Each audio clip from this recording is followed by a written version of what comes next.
ইনকিলাব মঞ্চের আহ্বায়ক শহীদ শরীফ ওসমান হাদী হত্যাকাণ্ডে খুনিদের পালাতে সহায়তার অভিযোগে গুরুত্বপূর্ণ তথ্য উদ্ঘাটন করেছে পুলিশ। তদন্তে উঠে এসেছে হত্যার প্রধান আসামি ফয়সাল করিম মাসুদ ও তার সহযোগী আলমগীর শেখকে ভারতে পালিয়ে যেতে সহায়তা করেছিলেন যুবলীগ নেতা তাইজুল ইসলাম চৌধুরী। পুলিশ জানায়, এ ঘটনায় ঢাকা মহানগর গোয়েন্দা পুলিশ আমিনুল ইসলামকে গ্রেপ্তার করেছে। তিনি যুবলীগ নেতা তাইজুলের ভগ্নিপতি। এ নিয়ে হাদী হত্যাকাণ্ডে এখন পর্যন্ত 11 জনকে গ্রেপ্তার করেছে পুলিশ ও র্যাব। তদন্ত সংশ্লিষ্ট সূত্র বলছে, হত্যার পরপরই ফয়সাল ও আলমগীরকে সীমান্ত পার করানোর পুরো পরিকল্পনা আগেই করা ছিল। সেই ব্যবস্থাপনার দায়িত্বে ছিলেন ঢাকা উত্তর যুবলীগের সাংগঠনিক সম্পাদক ও মিরপুর এলাকার সাবেক ওয়ার্ড কাউন্সিলর তাইজুল ইসলাম চৌধুরী। গণ অভ্যুত্থানের পর তিনি ভারতে পালিয়ে যান বলে জানিয়েছে পুলিশ।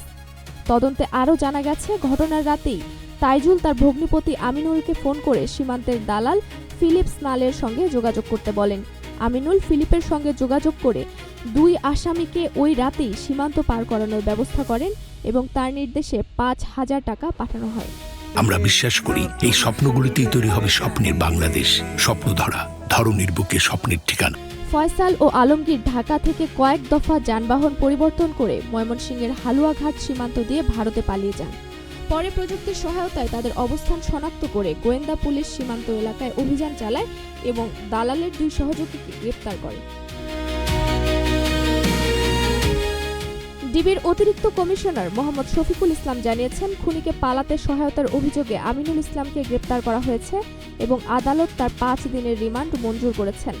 ঘটনার সঙ্গে জড়িত অন্যদের গ্রেপ্তারে অভিযান অব্যাহত রয়েছে। গত 12 ডিসেম্বর পুরানা পল্টনে নির্বাচনী গণসংযোগের সময় গুলিবিদ্ধ হন শরীফ ওসমান হাদী। পরে সিঙ্গাপুরে চিকিৎসাধীন অবস্থায় 18 ডিসেম্বর তিনি মারা যান।